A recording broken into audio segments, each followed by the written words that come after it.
আসসালামু আলাইকুম।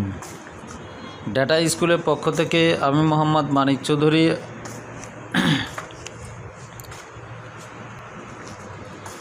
আরও একটি ভিডিও নিয়ে আপনাদের সামনে হাজির হয়েছি। এই ভিডিওতে আপনারা দেখতে পারবেন কিভাবে গড় নির্ণয় করা যায়। আমাদের আজকের বিষয় হলো গুগল শিটে গড় নির্ণয় করা। এই গড় নির্ণয়ের জন্য আমরা দুটি সূত্র ব্যবহার করব, একটি অ্যাভারেজ এবং অন্যটি অ্যাভারেজ এ। সূত্র টাইপ করলে সিনটেক্সগুলো দেখা যায়, তারপরও আমি সিনটেক্স এবং সামারি আপনাদের সুবিধার জন্য আমি উপরে তুলে ধরেছি। আমরা অ্যাভারেজ ফাংশনটিতে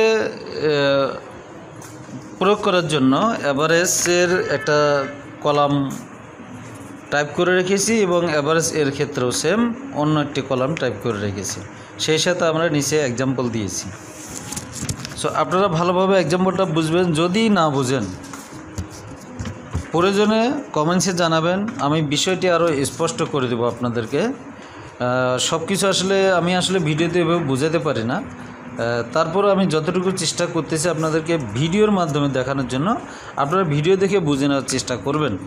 আমার কথাগুলা আসলে অত সাধারণ না, তাই আমি ওইভাবে বলতে পারতেছি না।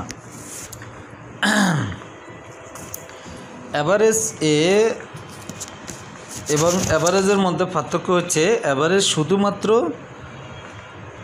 সংখ্যা গণনা করে আর অ্যাভারেজ এ টেস্ট সহ গণনা করে। পার্থক্য হচ্ছে এটা। তাইলে আমরা গড় বের সব সেলকে গণনার মধ্যে ধরে, যদিও কিছু মান 0 হয়ে যায়।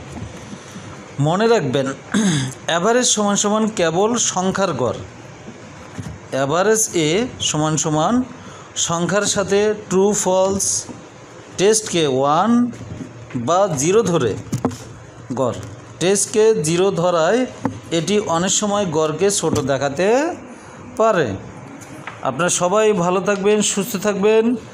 আজকের জন্য এখানে শেষ করলাম। আমার চ্যানেলটি দ্রুত সাবস্ক্রাইব করে আমার পাশে থাকুন। সবাই আমাকে সহযোগিতা করবেন। ধন্যবাদ।